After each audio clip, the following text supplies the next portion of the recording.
그 서울의 어떤 교회는 아까 잠깐 뉴스에 보니까 그만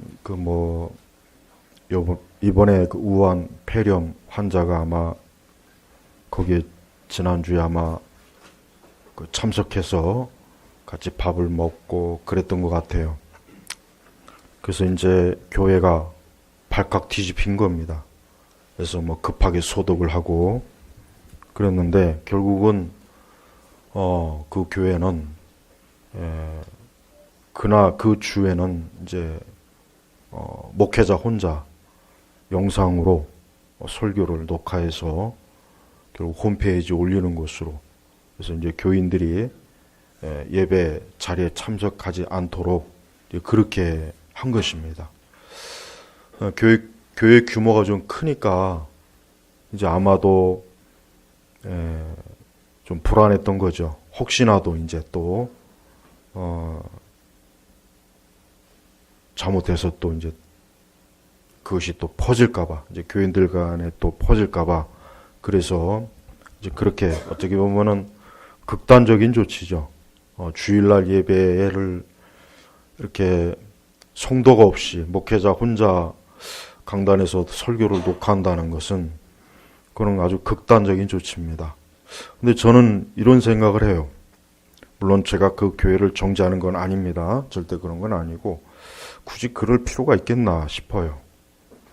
하나님 앞에 주일날 예배를 드리는 건데, 물론 그 교회가 그런 조치를 하는 것은 충분히 이해가 가지만, 우리가 살아계신 하나님 앞에 예배를 드리는데, 그것도 주일날인데 굳이 그렇게까지 성도들을 참여를 하지 않고 할 필요가 있겠나, 그런 생각이 들어요.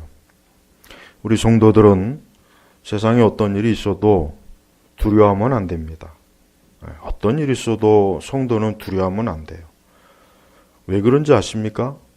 그것은 우리가 믿는 하나님이 세상의 모든 것들을 주관하시는 거예요. 그러니까 이 세상의 제일 원인은 누구이십니까? 하나님이시요. 그것이 전염병이든 어떤 자연재해든 혹 이 세상의 어떤 전쟁이든 테러든 무엇인지 간에 모든 것이 다 뭡니까? 하나님께서 허락하지 않으면은 그것이 올 수가 없는 거예요. 여러분 욥기 보십시오. 욥기에 보면은 너무나 자세하게 나오지 않습니까? 마귀가 자기 마음대로 욥에게 손을 못 대요. 하나님에게 허락을 구했어요. 먼저 하나님께 허락을 구하고 하나님 허락하시니까 마귀가 욥에게 손을 댔단 말이에요. 마찬가지예요. 이번에 이 우한 폐렴도 그것이 어떤 원인이 있는지는 시간이 지나가면 밝혀지겠지만은 궁극적으로 하나님께서 허락하지 않으면은 그게 일어나지 않는 겁니다. 그것을 확고하게 우리가 믿는다면 또 그것은 사실입니다. 그건 진리입니다. 그러니까 우리 교회는, 우리 그리스도인들은 그러한 일에 흔들리면 안 돼요. 그것은 어쩌면 부끄러운 거예요. 하나님 믿는 사람들이 어떠한 일에 벌벌 떨고 두렵고 겁을 낸다면, 그러면 그동안 우리가 믿는 우리의 믿음은 뭘며, 하나님은 뭐가 되고, 우리 교회는 또 뭔가, 나는 그게 굉장히 우려가 돼요. 하나님 믿지 않는 불신자들이 야, 저 기독교인들도 봐라, 저렇게 전염병이 되니까 벌벌 떨고 무서워가지고 예배 시간도 안 나오고, 안 그렇겠습니까? 그럴 거예요, 틀림없이. 저는 그게 싫은 거예요. 차라리 병에 걸려서 죽는 게 낫지. 하나님의 영광을 그런 식으로 땅에 떨어뜨리는 것은, 그것은 악한 짓입니다. 우리는, 여러분도 앞으로 일생을 살아가면서 모든 일을 이것이 하나님께 영광이 되는 건지 아닌지가 가장 중요한 거예요. 내 이익이 되는지 아는지. 그게 중요한 게 아닙니다. 심지어는 내가 살고 죽느냐, 이것도 중요한 게 아니에요. 우리가 하나님의 영광을 위해서라면 죽어야 할 때도 있습니다. 얼마 전에도 그 선교하다가 순교하신 선교사님이 계시잖아요. 보십시오. 우리 성도들은 죽음을 두려워하면 안 돼요. 전염병이 돈다, 뭐가 돈다. 그건 돌든지 말든지, 그건 지 알아서 하든지 말든지. 그런 모든 것도 다 하나님이 하시는 거예요. 오늘 이 설교는 사실 오후에 한 설교인데 그냥 제가 오전에 하려고 지금 다시 바꾼 겁니다. 사무엘하 24장에 보면은 다윗이 갑자기 충동적으로 인구 조사를 좀 해야 되겠다. 인구 조사를 좀 해야 되겠다. 갑자기 느닷없이 다윗이 이렇게 막 때를 쓰는 거예요.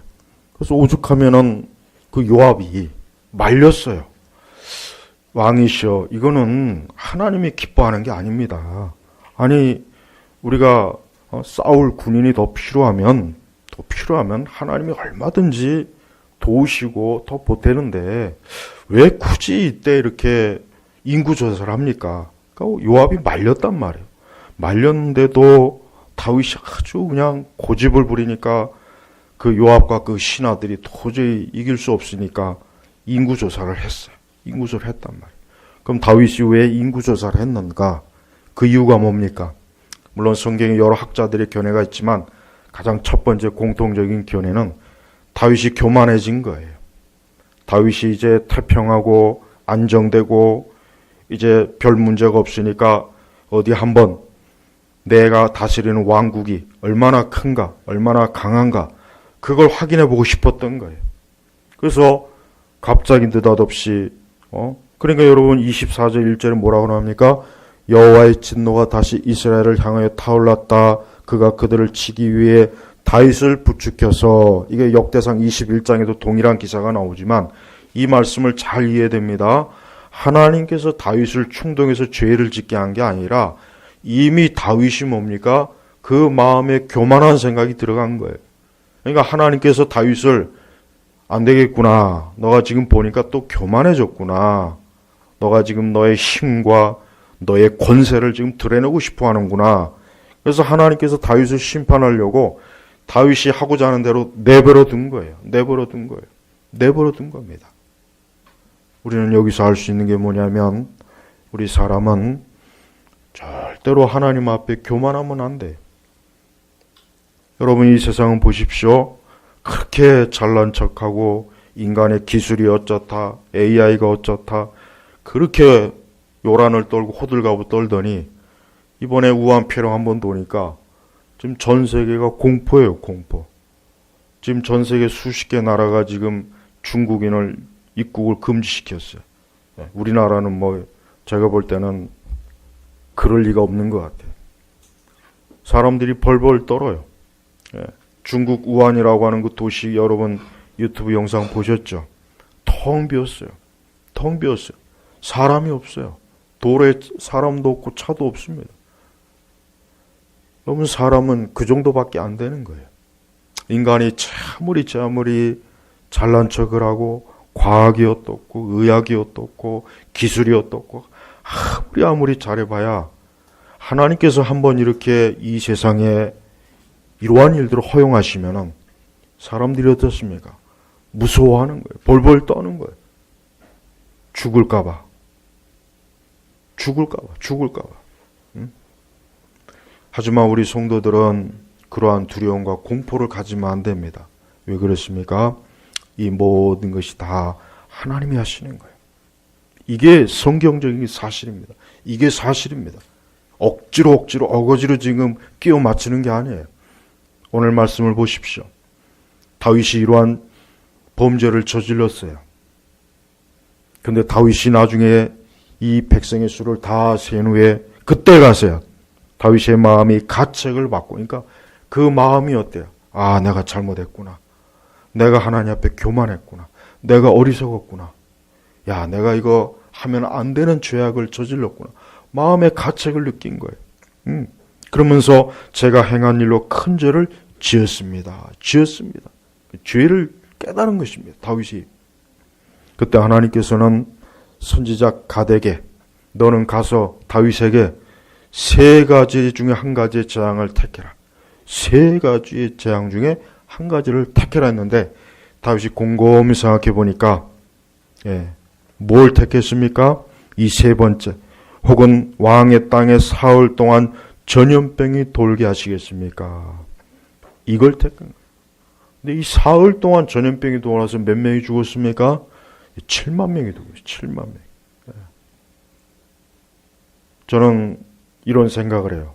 아유, 이스라엘 백성이 어떻게 보면 애매하게 심판을 받는 면이 있어요. 이 다윗 한 사람의 문제예요. 다윗이 이 백성을 통치하는 이 통치자가 겸손하게 하나님을 우러러보고 하나님을 경외하고 하나님을 사랑하고 자기의 모든 것이 하나님에게 있다는 것을 깨닫고 그분 앞에 무릎을 꿇고 그랬더라면 이러한 재앙을 맞이하지 않았을 거고 이러한 일 때문에 7만 명이나 되는 그 아까운 생명들이 죽음을 당하지 않았을 텐데 그런 생각이 드는 것입니다. 우리 성도 여러분, 우리는 이 세상을 살아가면서 모든 일에 항상 하나님의 주권을 확고하게 믿고 또 나의 모든 것이 그분에게 달렸다는 그 믿음을 굳건하게 여러분 가져야 됩니다.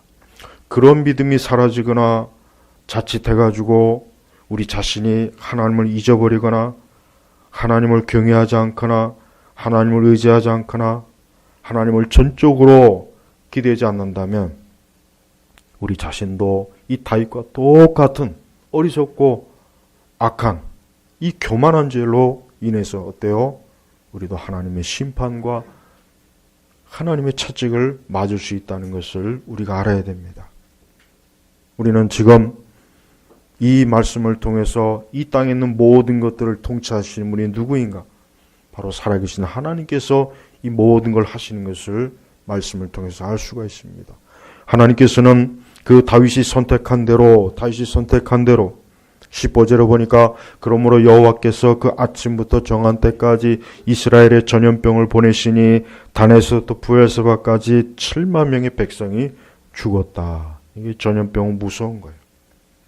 여러분 옛날 그 중세시대 때 중세 사람들이 전염병에 대해서 어떻게 상상했냐면 그 그림을 보면은 무시무시한 이 마귀가 엄청나게 흉측한 모습을 한 아주 큰 거인 같은 마귀가 이 손에 큰 칼을 들고 낯을 들고 서양 낯이 있어요.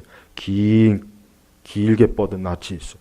그걸 들고 도시를 다니면서 사람들의 목을 치는 그렇게 상상했어요.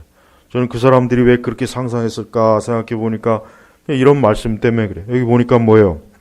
그때 천사가 예루살렘을 향하여 이 전염병을 돌게 한 게 누구입니까? 하나님께서 누구를 통해서 합니까? 천사를 통해서 재앙을 내린 것. 천사를 통해서. 우리 성도 여러분, 이 세상에는 보이는 것이 전부가 아니라 보이지 않는 영적인 세계가 있고 영적인 존재가 있는 것이에요. 하나님께서는 다윗이 선택한 대로 이 전염병을 그 이스라엘에게 내렸어요. 근데 그것을 누가 시행합니까? 천사가 시행하는 거예요. 이 천사가 얼마나 강한 권세를 가지고 있는지 이 천사 하나가 그 예루살렘과 그 이스라엘 전염병 그 단에서도 부엘세바까지 무려 7만 명을 이 천사가 전염병으로 그 생명들을 거두어가는 거 보십시오. 여러분 무섭지 않습니까? 이게 바로 하나님이 하시는 일입니다. 우리는 지금 이 세상 사람들이야 이러한 어떤 전염병이나 이러한 것들을 겉으로만 보죠. 겉으로만.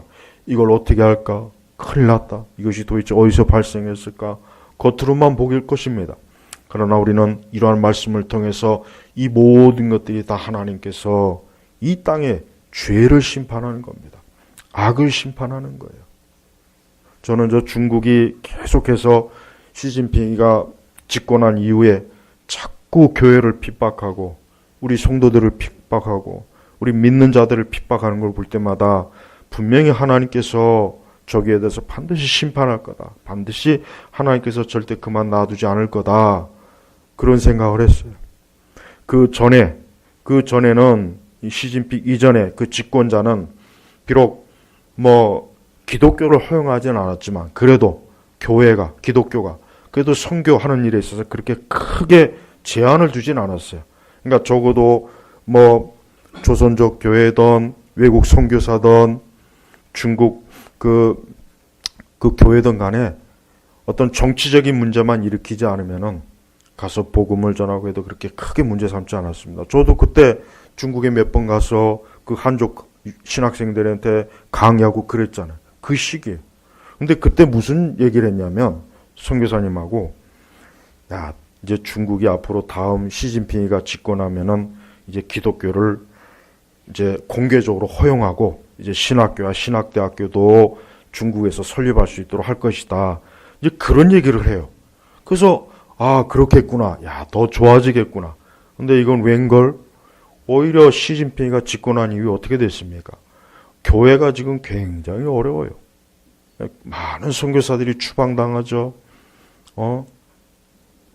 많은 우리 한인교회들도 어렵죠. 저는 그걸 보면서 하나님께서 저렇게 복음과 우리 교회 이 신앙을 핍박하는 저들을 그냥 놔두겠는가? 역시 하나님은 때가 되니까 어땠습니까? 이렇게 치는 거예요. 근데 문제는 저들의 죄로 인해서 그 주변에 있는 또 이 전 세계에 있는 많은 국가까지 지금 큰 해를 입고 있습니다. 하지만 여러분, 우리는 똑바로 알아야 돼요. 우리는 저들 핑계를 대면 안 돼요. 우리는 이러한 때를 맞이해서 우리 자신도 하나님 앞에 회개할 것이 없는가? 우리 자신도 하나님 앞에 우리의 죄와 우리의 신앙과 우리 세대, 우리 나라와 이 국가가 하나님 앞에 어떤 죄를 짓지 않고 있는가? 한번 곰곰이 생각해 봐야 돼요. 저는 애국운동 한다면서 신성 모독하는 그런 짓도 저는 그때 그 생각을 했어요. 과연 하나님께서 저렇게 신성 모독하는 걸 그냥 내버려 두시겠는가? 우리나라에도 이러한 전염병과 이러한 것들이 도는 걸 그냥 우연이라고 생각하지 마십시오. 아유, 저거 다 중국 때문이야. 이 저놈들 때문이야. 그렇게 생각하지 마십시오. 다 우리의 죄입니다. 우리의 어리석음 때문입니다. 우리가 지은 죄가 있어요. 우리나라도 우리가 지은 죄가 있습니다. 우리의 신앙과 우리의 믿음과 하나님의 거룩함을 짓밟은 죄가 있는 거예요. 그 죄를 하나님이 심판하시는 거예요. 남의 죄 때문에 우리가 고통받는다고 생각하지 마십시오. 그건 어리석은 생각입니다. 저는 하나님께서 이스라엘도 애매한 사람을 7만 명을 치신 것이 아니라 이스라엘도 다윗의 죄에 동조한 겁니다. 다윗과 같이 교만했던 거예요. 야, 우리 이제 강해졌어. 우리는 다윗 왕으로 인해서 우리는 강해졌어. 우리는 뭐 괜찮아. 야, 이제 우리는 뭐 굳이 하나님 의지할 필요 없어. 분명히 그랬을 겁니다. 그러니까 하나님께서 이스라엘 백성의 7만 명도 하나님께서 저렇게 심판을 하신 거예요. 여러분, 우리 인간은 그래요. 사람은 그렇습니다. 본성적으로. 사람은 항상 자기 스스로가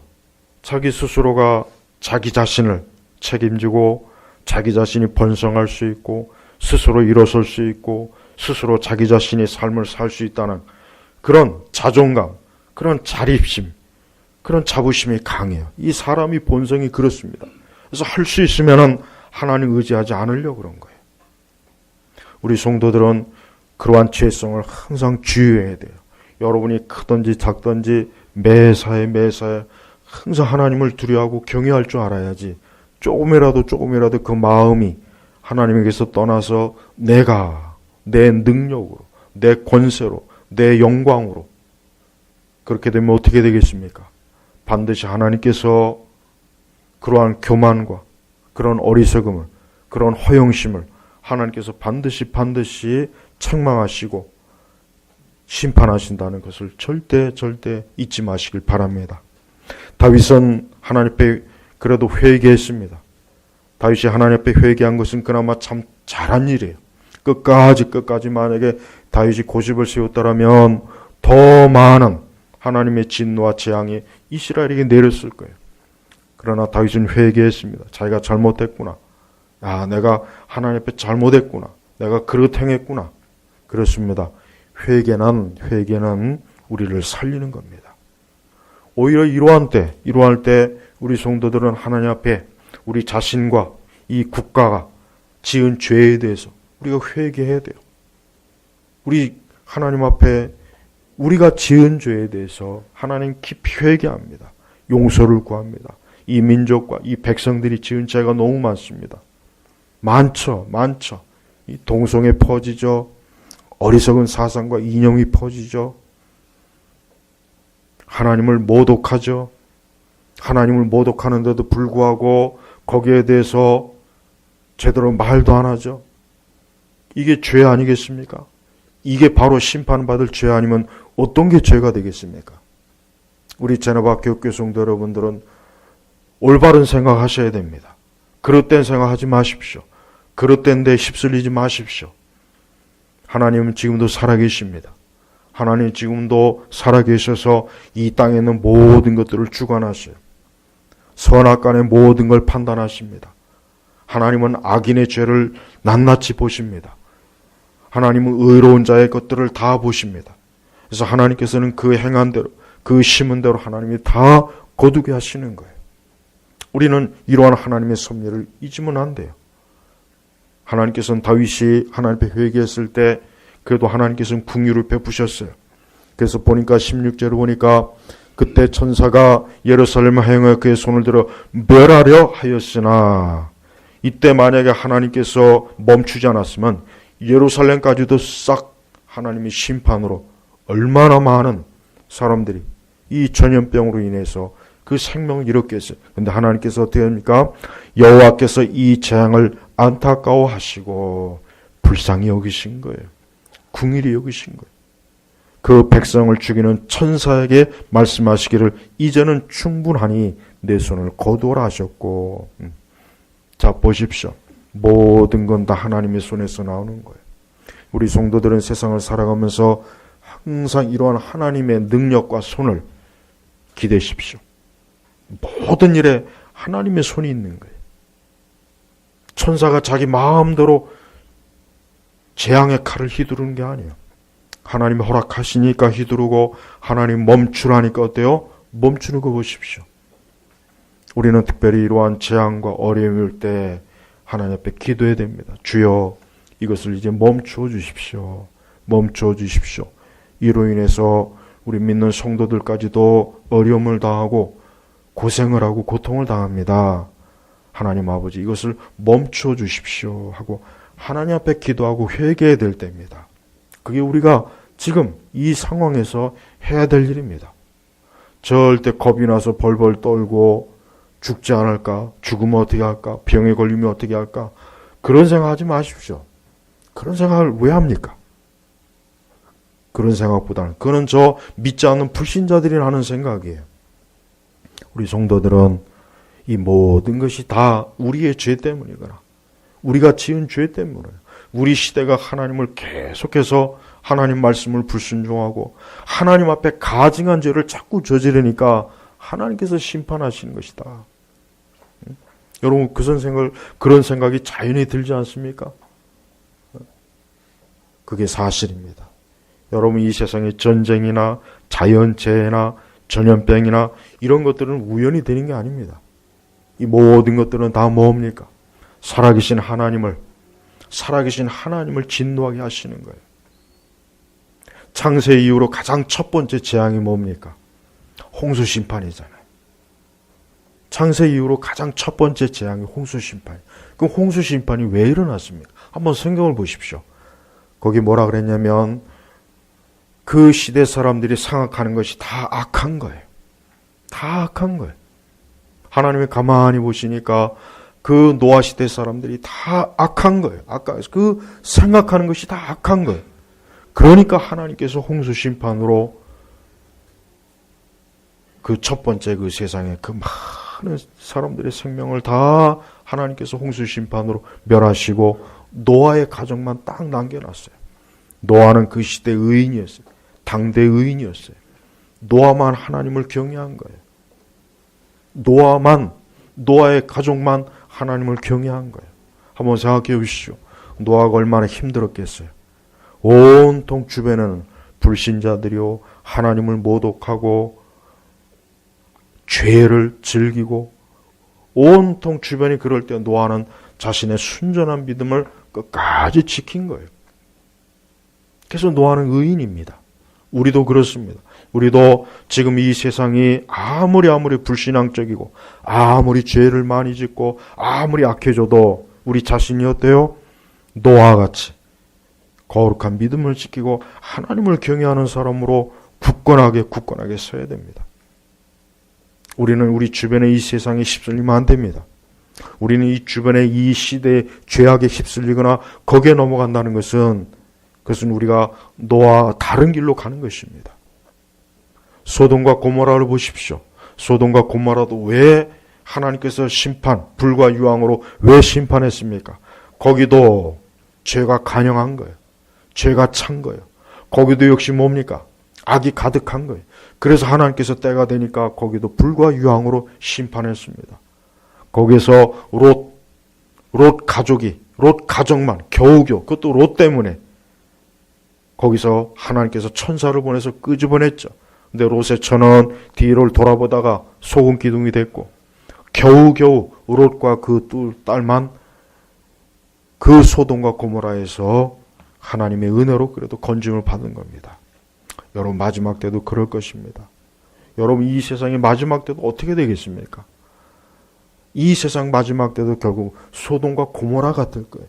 이 소돔과 고모라가 결국은 뭡니까? 마지막 때를 보여주기 위해서 하나님께서 미리 보여주시는 거예요.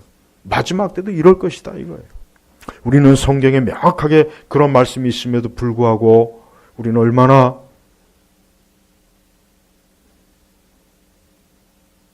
바른 믿음을 지키지 않고 온전한 믿음 생활하지 않고 어리석고 교만하고 내 주변의 세상에 같이 휩쓸려서 죄를 짓고 악을 향하고 불신앙적으로 달려간다면 우리가 하나님의 심판을 받아도 우리는 할 말이 없는 것입니다.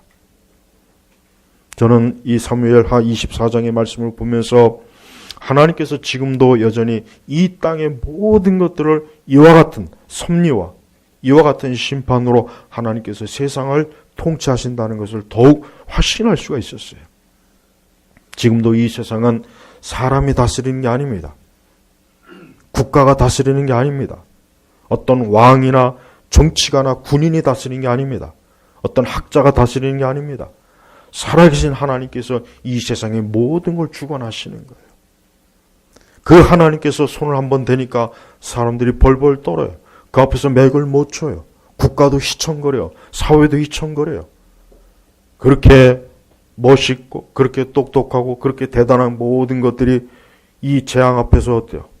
힘을 못 쓰는 거 보십시오. 휘청휘청거려요. 우리는 이걸 볼 때마다 하나님이 얼마나 두려우신 분인지를 알아야 되는 것입니다. 다윗은 비록 하나님의 사람이지만 이 다윗은 참 허물이 많아요.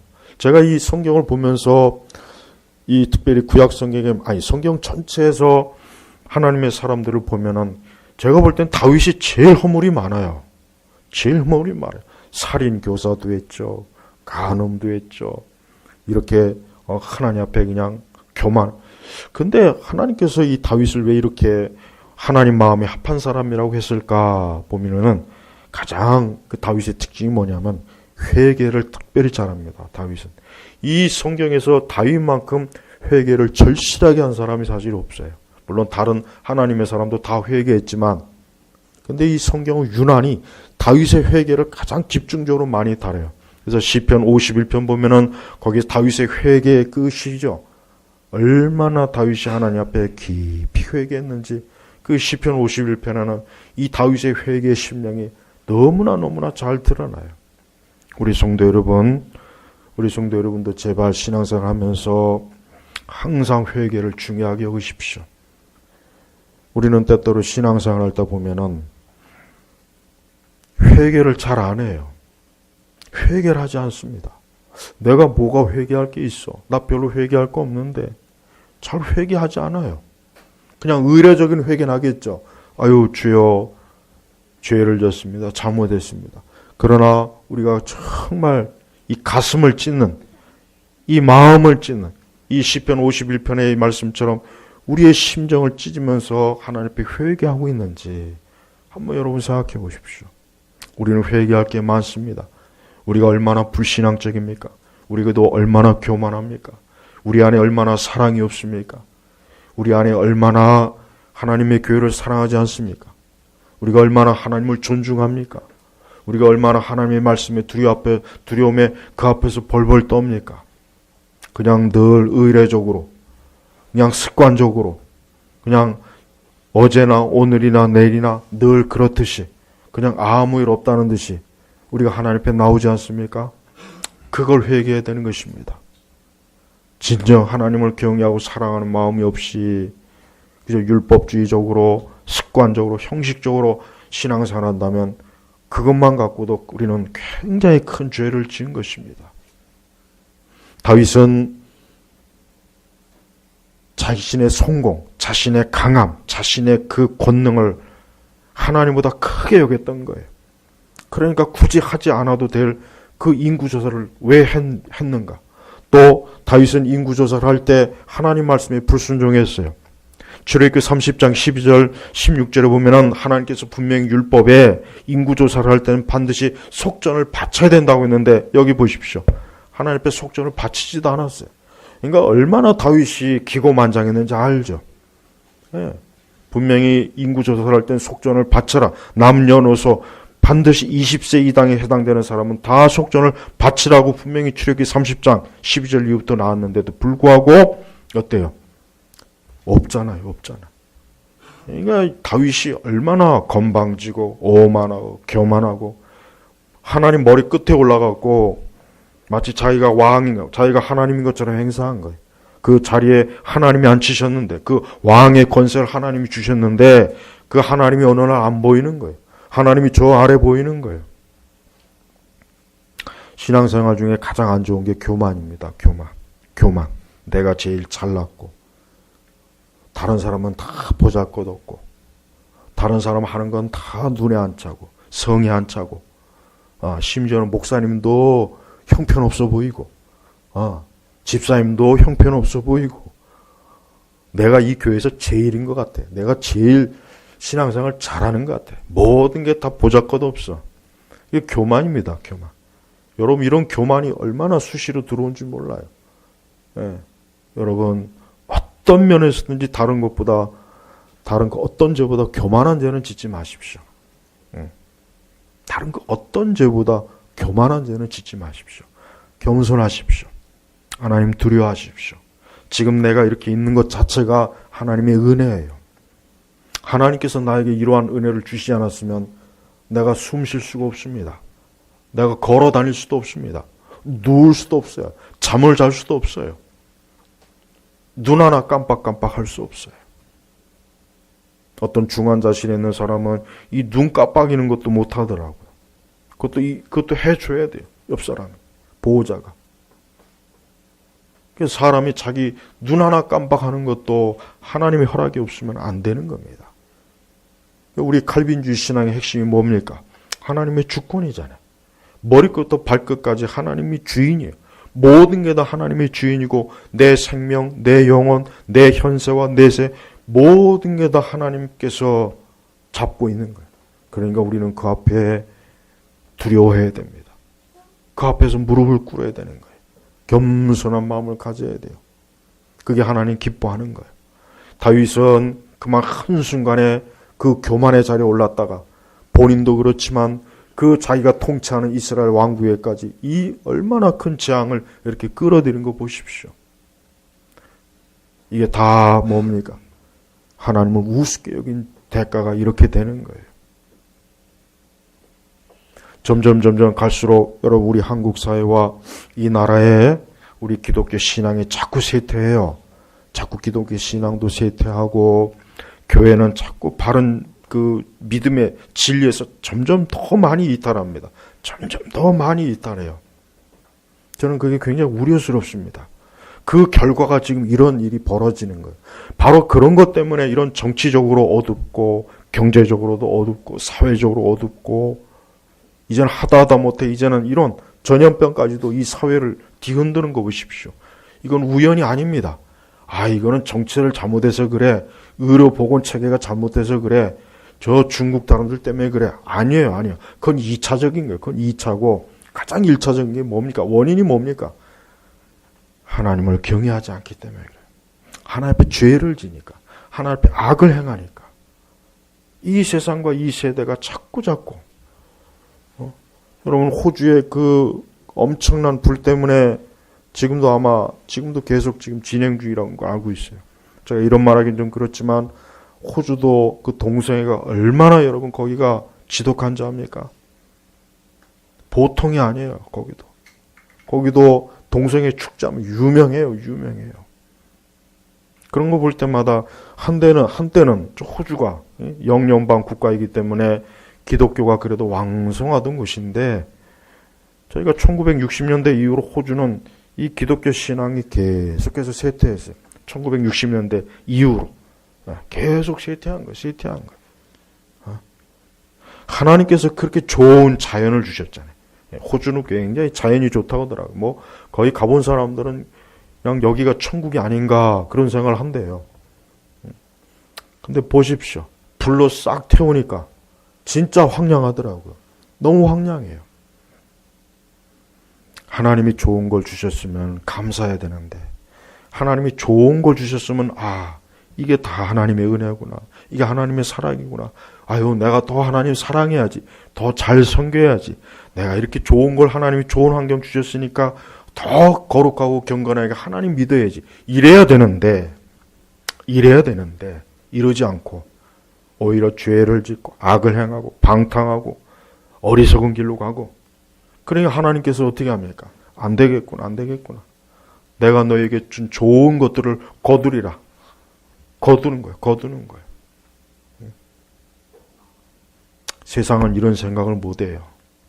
이 세상은 이런 생각을 못합니다. 그러나 성경은 명확하게 이러한 말씀들이 너무나 많습니다. 너무나 많아요. 우리 성도들은 어떤 생각을 하든지 판단을 하든지 항상 성경에 근거해서 생각해야지 인본주의적인 생각을 하면 안 돼요. 그것은 어리석은 생각이에요. 성경에 분명히 하나님께서 그 세 가지 재앙 중에 다윗이 선택한 전염병의 재앙을 선택하니까 하나님께서 3일간 그 천사를 통해서 전염병을 돌게 하니까 7만 명이나 되는 사람이 죽었습니다. 지금도 마찬가지입니다. 지금도 이 세상은 하나님께서 다 심판하시는 거예요. 악인은 악인대로 그가 행한 대로 보응을 반드시 받아요. 의로운 자는 의로운 자의 상을 받게 되어 있는 것입니다. 이게 하나님의 공의예요. 이게 하나님의 정의입니다. 우리는 절대 이 사실을 잊으면 안 됩니다. 다윗은 하나님의 은혜로 그래도 이 천사의 재앙의 순이 거두어진 것을 보고 17절에 보니까 다윗이 백성을 치고 있는 천사를 보고 여호와께 말하기를 보시옵소서 제가 죄를 지었고 제가 잘못하였습니다. 이 양들 그들이 무엇을 하였습니까? 주의 손으로 저와 제 아비의 집을 치소서라고 하였다. 그래도 여러분 다윗은 양들을 너무 사랑해요. 보십시오. 나에게 다 재앙을 내려주십시오. 내가 받을 테니까 이 백성들은 이 양들은 주님 손을 대지 않게 하옵소서 그렇게 한 거예요. 하나님께서는 이 다윗도 살려주시고 다른 백성도 살려주셨어요. 그리고 그 아라우나의 타작 마당에서 뭘 합니까? 거기서 번제와 화목제를 드려요. 근데 여러분 이 아라우나 타작이 어딘지 아세요? 그 수백 년 이전에 여기 모리아산이란 말, 모리아 제단이에요. 이곳에서 아브라함이 그의 아들 이삭을 하나님께 번제로 드리려고 하는 곳이에요. 그리고 더 시간이 지나면 여기가 어디입니까? 예수님이 십자가에 못 박은 가까운 곳입니다. 자 보십시오. 이곳에서 번제와 화목제를 드려요. 그 번제와 화목제를 드리니까 하나님께서 다윗의 죄를 완전히 용서하시고 재앙이 완전히 끝나버렸습니다. 우리 주 예수 그리스도의 십자가의 피가 이 세상과 한 인생과 한 개인과 한 사회와 국가의 재앙을 거두어가게 하는 거예요. 예수님의 십자가는 그냥 십자가가 아니에요. 예수님의 십자가라고 하는 것은 그냥 종교적인 장식품이나 그게 아닙니다. 모든 재앙을 거두어가는 게 예수님의 십자가예요. 그래서 사람은 그리스도의 십자가 앞에 나와야 되는 거예요. 이 아리우 타작마당에 나중에 솔로몬이 성전을 지었습니다. 여기다 성전을 지어요. 이곳에서 계속해서 하나님께서 정한 제사를 드려요. 거기서 이스라엘 백성들이 계속 속죄와 속량이 이루어지는 거예요. 죄가 용서되는 거예요. 그래서 그들의 죄로 인해서 저주와 사망이 오지 못하는 것입니다. 출애굽기에 이스라엘 백성들이 그 문설주 위에다 양의 피를 바르니까 어때요? 여호와의 재앙이 넘어가지 않습니까? 그래서 6월절이라는 거예요. 넘어가니까 6월절이라는 겁니다. 바로 그렇습니다. 우리 주 예수 그리스도의 십자가의 피는 한 사람의 죄로 인한 저주와 재앙을 다 사면시켜주는 거예요. 없애주는 거예요. 바로 그 자리가 예배의 자리예요. 이 예배의 자리야말로 바로 뭡니까? 아리우나 타작마당에서 다윗이 번제와 화목제를 드린 그게 바로 예배. 우리가 이 예배를 드릴 수 있는 근거가 뭡니까? 그리스도의 십자가의 피로, 그분의 피로, 그분이 피 흘려 주셔서 우리가 여기서 이렇게 예배를 드릴 수 있는 겁니다. 오늘 예배를 통해서 우리는 하나님의 보호를 받고 있습니다. 하나님이 지켜주십니다. 우리의 마음과 생각과 정신과 육체와 우리의 모든 것들이 그리스도의 피에 적셔서 이 세상의 재앙과 재난과 모든 저주와 재앙에서 우리는 보호받는 것, 우리는 지킴을 받는 것입니다. 여러분, 이 믿음을 가지십시오. 이건 확실한 사실입니다. 이건 분명한 사실이에요. 우리 기독교는 바로 그리스도의 십자가의 피를 믿는 거예요. 우리는 다른 걸 믿는 게 아닙니다. 우리는 이 세상의 기술과 과학과 의학과 정치적인 힘, 사회적인 힘, 군대의 힘을 믿는 게 아니에요. 우리의 힘은 누구에게 있습니까? 하나님에게 있는 거예요.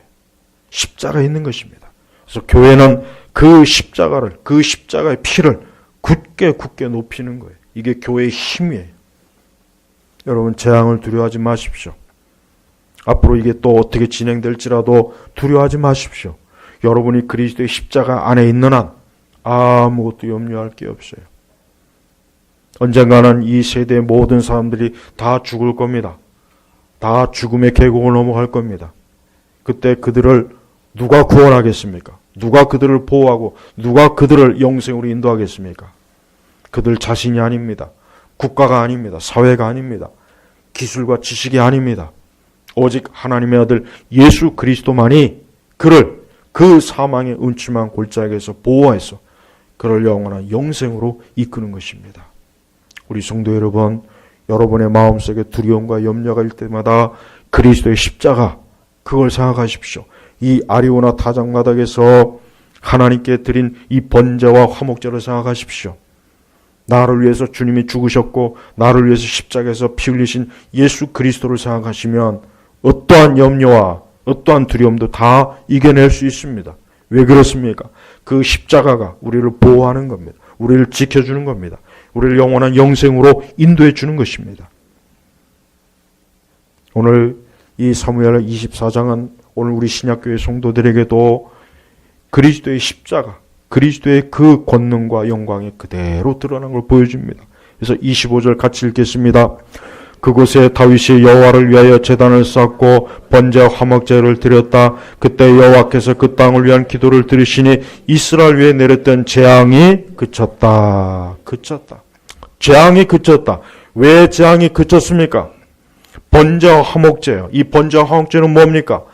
장차 오실 예수님이 십자가에 죽으시며 피 흘리시며 바로 그것 때문에 재앙이 그친 거예요. 사람의 힘이 아니에요. 기술의 힘이 아니에요. 그렇게 평소에는 대단하다고 여기던 보십시오. 이 우한 폐렴이 도니까 막 방송이고 뉴스, 온통이 뉴스에 이 뉴스밖에 없어요. 지금 뭐 공연장도 지금 공연을 안 한답니다. 사람 모이는 그런 행사는 안 한대요. 겁이 나는 거예요. 근데 진짜 사람이 겁내야 될 게 뭐냐? 죄가 진짜 겁을 내야 돼요. 죄가 진짜 무서운 거예요. 우리가 하나님 앞에 우리의 죄를 그리스도의 피로 씻으면 아무것도 두려울 거 없어요. 그러니까 제발 우리 성도 여러분들 두려워하지 마시고 겁내지 마시고 나는 그리스도의 십자가의 피가 나를 보호하고 지키고 있으니까 나는 아무 염려할 것이 없다. 또 설령 우리의 생명을 고도 가신다 한들 그게 뭐가 그렇게 문제입니까? 영생으로 들어가는데. 그렇지 않습니까? 우리 제발 믿는 사람들이 세상 사람들처럼 그렇게 벌벌 떠고 겁내고 그러면 안 돼요. 나는 교회가 이럴 때일수록 더 모여서 기도하고 이럴 때일수록 더 하나님 앞에 나오면 얼마나 더 좋을까 그런 생각이 듭니다. 그래요. 재앙을 멈추는 건 한 가지밖에 없어요. 모든 사람 재앙이 닥쳤다고 여겨지거나 자기가 재앙 가운데 있는다고 분들은 예수님께 나오시면 됩니다. 어느 사회나 어느 국가나 그리스도의 십자가에 나오면 재앙이 그칩니다. 지금이라도 나는 저 중국이 지금이라도 교회 핍박하는 거 중단하고 이제라도 좀 기독교를 좀 자유롭게 복음을 전하고 증거할 수 있게 한다면 이 재앙이 그칠 수 있을 거예요. 그러나 계속 저런 식으로 무신론적이고 저렇게 공산당, 저런 우상의 단지 저런 식으로 계속해서 하나님의 종들과 교회를 자꾸 핍박하면 끊임없이 재앙이 있을 거예요. 끊임없이 있을 거예요. 끊임없이.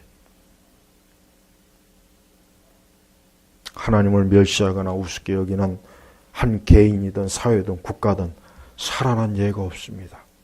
애굽 보십시오. 애굽은 영원히 일어서지 못한다 그랬어요. 그래요.